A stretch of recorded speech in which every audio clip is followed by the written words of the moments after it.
नमस्कार। आज हम भारतीय राष्ट्रीय आंदोलन के एक बहुत महत्वपूर्ण दौर पर बात करने वाली हैं, 1885 से 1947 तक। जी। ये वो समय था जब भारत की आज़ादी की लड़ाई लड़ी गई और अपने अंजाम तक पहुंची। हमारा फोकस खास तौर पर उन घटनाओं और तथ्यों पर रहेगा जो अक्सर परीक्षाओं में पूछे जाते हैं। बिल्कुल। तो चलिए सीधे शुरू करते हैं। हाँ, बिल्कुल, ये सफ़र कई अहम मोड़ों से गुज़रा है। हम कोशिश करेंगे कि समय के हिसाब से मतलब क्रोनोलॉजिकली आगे बढ़ें ठीक है। और जो मुख्य घटनाएँ हैं और उनसे जुड़े ज़रूरी पॉइंट्स, उन पर बात करें। तो फिर शुरुआत 1885 से करते हैं। भारतीय राष्ट्रीय कांग्रेस की स्थापना हुई। ये किसके दिमाग की उपज थी? माँ, इसकी पहल की थी ए.ओ. ह्यूम ने, जो एक रिटायर्ड ब्रिटिश सिविल सर्वेंट थे। अच्छा। 28 दिसंबर 1885 को बॉम्बे में इसकी स्थापना हुई और इसमें दादा भाई नौरोजी, दिनशा वाचा जैसे बड़े भारतीय नेता भी शामिल थे। पहला अधिवेशन कहाँ हुआ था? पहला अधिवेशन बॉम्बे में ही हुआ और अध्यक्ष थे व्योमेश चंद्र बैनर्जी। हम्म। यहाँ दो नाम और याद रखने जरूरी हैं परीक्षाओं के लिहाज से। पहली महिला अध्यक्ष थी एनी बेसेंट हाँ। और पहली भारतीय महिला अध्यक्ष थी सरोजिनी नायडू। ये अंतर जरूरी है, पहली महिला और पहली भारतीय महिला। ठीक है। जी। तो ये तो हुई शुरुआत। फिर लगभग 20 साल बाद 1905 में एक बड़ी घटना हुई, बंगाल का विभाजन। हाँ, बंगाल विभाजन 1905। कौन थे उस वक्त वॉइस रॉय? उस समय वाइसरॉय थे लॉर्ड कर्जन। उन्होंने ही ये विभाजन किया था। ओके।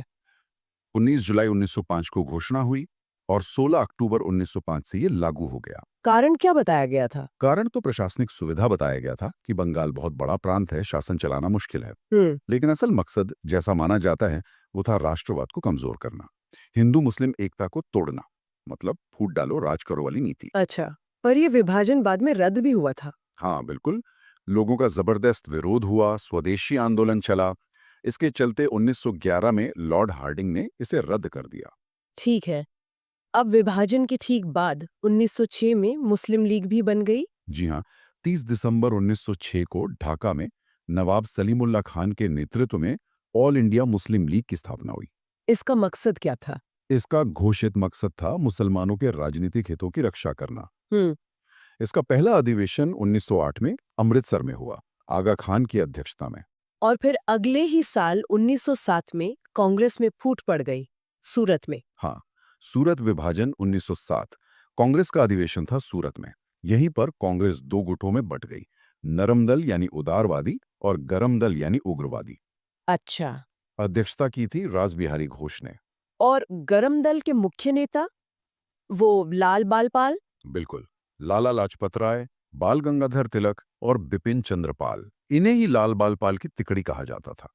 एक तरफ ये राजनीतिक घटनाएं चल रही थीं, दूसरी तरफ क्रांतिकारी गतिविधियां भी तेज हो रही थीं। खुदीराम बोस का नाम इसी दौर में आता है ना? क्रांतिकारी गतिविधियां भी जोरों पर थीं। 1908 में खुदीराम बोस को मुजफ्फरपुर जेल में फांसी दी गई। क्यों? उन पर और प्रफुल्ल चाकी पर मजिस्ट्रेट किंग्सफोर्ड की गाड़ी पर बम फेंकने का आरोप था। हालांकि उसमें किंग्सफोर्ड बच गया था। हाँ। इसे अलीपुर बम षड्यंत्र केस भी कहते हैं। खुदीराम बोस उस वक्त बहुत कम उम्र के थे। हाँ। और फिर गदर पार्टी, वो भी इसी दौर के आसपास। जी। 1913 में भारत से दूर अमेरिका के सैन फ्रांसिस्को में लाला हरदयाल और सोहन सिंह भाकना ने गदर पार्टी की स्थापना की थी। इनका मकसद सशस्त्र क्रांति से अंग्रेजी राज खत्म करना था। और फिर एक बड़ा मोड़ आता है 1915 में, जब महात्मा गांधी भारत लौटे। हाँ बिल्कुल, 9 जनवरी 1915 गांधी जी दक्षिण अफ्रीका से भारत वापस आए। इसीलिए 9 जनवरी को प्रवासी भारतीय दिवस मनाते हैं। जी हाँ, बिल्कुल। उन्हीं की वापसी की याद में भारत आकर उन्होंने पहले साल तो पूरे देश का दौरा किया, स्थिति को समझा और फिर अपने सत्याग्रह का प्रयोग शुरू किया। इसी बीच 1916 में होम रूल आंदोलन भी चला था। हाँ, एनी बेसेंट और तिलक का। जी, एनी बेसेंट और बाल गंगाधर तिलक ने लक्ष्य था स्वशासन यानी होम रूल। तिलक ने बेलगांव में पहली होम रूल लीग स्थापित की थी। और गांधी जी का भारत में पहला सत्याग्रह, वो चंपारण वाला। हाँ, 1917 में बिहार के चंपारण जिले में वहां नील की खेती करने वाले किसानों पर जुल्म हो रहा था। वो तीन कठिया प्रणाली। बिल्कुल, तिनकठिया प्रणाली, मतलब जमीन के 3/20 हिस्से पर नील उगाना अनिवार्य था। गांधी जी ने इसके खिलाफ सफल सत्याग्रह किया। चंपारण के बाद अहमदाबाद और खेड़ा के आंदोलन भी महत्वपूर्ण है। जी, दोनों 1918 में हुए। अहमदाबाद में मिल मजदूरों की हड़ताल थी, प्लेग बोनस को लेकर। गांधी जी ने नेतृत्व किया, भूख हड़ताल की और मजदूरों को 35% वेतन वृद्धि मिली। अच्छा। और उसी साल गुजरात के खेड़ा जिले में फसल खराब हो गई थी, पर सरकार लगान माफ नहीं कर रही थी, तो वहां भी लगान माफी के लिए सत्याग्रह हुआ। इसमें सरदार पटेल गांधी जी के साथ जुड़े। हम्म। सरदार पटेल का राष्ट्रीय राजनीति में प्रवेश यहीं से माना जा सकता है। हाँ, कह सकते हैं। खेड़ा सत्याग्रह से वो प्रमुखता से सामने आए। फिर आता है 1919, एक बहुत ही दुखद और महत्वपूर्ण साल।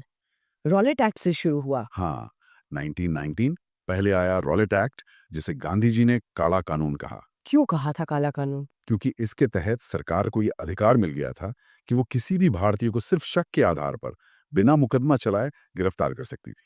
मतलब ना वकील, ना दलील, ना अपील। बाप रे, ये तो बहुत खतरनाक था। जी, ये लॉर्ड चेम्सफोर्ड के समय पारित हुआ। इसका पूरे देश में भारी विरोध हुआ। इसी एक्ट के विरोध में और पंजाब के दो बड़े नेता डॉक्टर सैफुद्दीन किचलू और डॉक्टर सत्यपाल की गिरफ्तारी के खिलाफ लोग जमा हुए थे जलियांवाला बाग में। हाँ, 13 अप्रैल 1919, बैसाखी का दिन।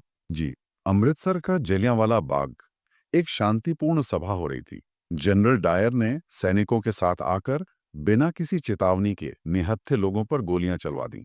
बाहर निकलने का रास्ता भी बंद कर दिया था। हाँ, एकमात्र रास्ता बंद करके सैकड़ों लोग मारे गए, हजारों घायल हुए। इसे अमृतसर नरसंहार भी कहते हैं। इस हत्याकांड की प्रतिक्रिया क्या हुई? लोगों ने विरोध कैसे जताया? जबरदस्त गुस्सा था पूरे देश में। महात्मा गांधी ने ब्रिटिश सरकार से मिली केसरे हिंद की उपाधि लौटा दी। हाँ। रविंद्रनाथ टैगोर ने अपनी नाइटहुड यानी सर की उपाधि वापस कर दी। और इसी समय खिलाफत आंदोलन भी चल रहा था। जी, 1919 से 1922 तक तुर्की के खलीफा के पद को बनाए रखने के समर्थन में भारतीय मुसलमानों ने ये आंदोलन चलाया था। शौकत अली और मोहम्मद अली, जिन्हें अली बंधु कहते हैं, इसके प्रमुख नेता थे। गांधी जी ने इसका समर्थन किया था। हाँ, गांधी जी ने इसे हिंदू मुस्लिम एकता बढ़ाने का एक अवसर माना और कांग्रेस ने भी इसका समर्थन किया। और फिर इसी पृष्ठभूमि में असहयोग आंदोलन शुरू हुआ। बिल्कुल। जलियांवाला बाग, रॉलेट एक्ट और खिलाफत के मुद्दे को लेकर गांधी जी ने 1 अगस्त 1920 को असहयोग आंदोलन शुरू कर दिया। हम्म। दिसंबर 1920 में कांग्रेस के नागपुर अधिवेशन में इसे औपचारिक रूप से अपनाया गया। इसमें सरकारी नौकरियों, अदालतों, स्कूलों, कॉलेजों, विदेशी कपड़ों, सबका बहिष्कार शामिल था। ये आंदोलन काफी सफल रहा था शुरू में। हाँ, बहुत बड़े पैमाने पर लोगों ने हिस्सा लिया। अभूतपूर्व था ये। हम्म। लेकिन फिर चौरी चौरा की घटना हो गई। हाँ, 4 फरवरी 1922 को उत्तर प्रदेश में गोरखपुर के पास चौरी चौरा नाम की जगह पर आंदोलनकारियों की एक भीड़ ने गुस्से में आकर पुलिस थाने में आग लगा दी। जिसमें कई पुलिस वाले मारे गए थे। जी, 22 पुलिसकर्मी मारे गए। गांधी जी अहिंसा के सिद्धांत को लेकर बहुत दृढ़ थे। इस हिंसा से वो बहुत आहत हुए। और उन्होंने आंदोलन वापस ले लिया। हाँ, फौरन 12 फरवरी 1922 को उन्होंने असहयोग आंदोलन वापस लेने की घोषणा कर दी। हालांकि उनके इस फैसले की काफी आलोचना भी हुई थी उस समय। आंदोलन वापसी के बाद फिर कांग्रेस में मतभेद हुए, स्वराज पार्टी बनी। जी, कई नेता जैसे चितरंजन दास और मोतीलाल नेहरू गांधी जी के फैसले से सहमत नहीं थे। उनका मानना था कि परिषदों का बहिष्कार करने की बजाय चुनाव लड़कर परिषदों में जाना चाहिए और वहां सरकार का विरोध करना चाहिए। अच्छा, मतलब सिस्टम के अंदर जाके लड़ना। हाँ, एक तरह से। इसी विचार के साथ उन्होंने 1 जनवरी 1923 को स्वराज पार्टी का गठन किया। चितरंजन दास को देशबंधु भी कहा जाता है। और 1924 का बेलगाम अधिवेशन, वो क्यों खास है? वो इसलिए खास है क्योंकि वो एकमात्र कांग्रेस अधिवेशन था जिसकी अध्यक्षता महात्मा गांधी ने की थी। हाँ, ये सवाल अक्सर आता है परीक्षाओं में। एकमात्र अधिवेशन जिसकी अध्यक्षता गांधी जी ने की, बेलगांव 1924। जी, ठीक है, आगे बढ़ते। 1928 में साइमन कमीशन भारत आया। इसका काफी विरोध हुआ था, साइमन गो बैक के नारे लगे थे। हाँ, 1927 में ब्रिटिश सरकार ने सर जॉन साइमन की अध्यक्षता में एक कमीशन बनाया था। काम था भारत में संवैधानिक सुधारों की समीक्षा करना। तो विरोध क्यों हुआ? विरोध इसलिए हुआ क्योंकि इस कमीशन में 7 सदस्य थे और सातों के सातों अंग्रेज थे। कोई भारतीय नहीं था। ओहो, मतलब भारतीयों के भविष्य का फैसला बिना किसी भारतीय के। बिल्कुल। इसे भारतीयों ने अपना अपमान समझा। इसीलिए जब कमीशन 3 फरवरी 1928 को बॉम्बे पहुंचा तो पूरे देश में इसका जबरदस्त विरोध हुआ। हड़तालें हुई, साइमन गो बैक के नारे लगे। इसी विरोध में लाला लाजपत राय जी की मृत्यु हुई थी। हाँ, लाहौर में विरोध प्रदर्शन का नेतृत्व करते हुए उन पर पुलिस ने लाठीचार्ज किया था। ये बुरी तरह घायल हो गए और कुछ दिनों बाद उनकी मृत्यु हो गई। उनकी शहादत ने आंदोलन को और मजबूती दी होगी। बिल्कुल। इसके बाद स्वतंत्रता की मांग और तेज हो गई। 1929 में कांग्रेस का लाहौर अधिवेशन हुआ। जिसकी अध्यक्षता जवाहरलाल नेहरू ने की। जी, ये एक ऐतिहासिक अधिवेशन था। यहीं पर कांग्रेस ने पहली बार पूर्ण स्वराज यानी कंप्लीट इंडिपेंडेंस को अपना लक्ष्य घोषित किया। पहले डोमिनियन स्टेटस मांग रहे थे। हाँ, पहले डोमिनियन स्टेटस की मांग थी, पर अब लक्ष्य पूर्ण स्वराज हो गया। हम्म। और यही तय हुआ कि 26 जनवरी 1930 को पहला स्वतंत्रता दिवस मनाया जाएगा।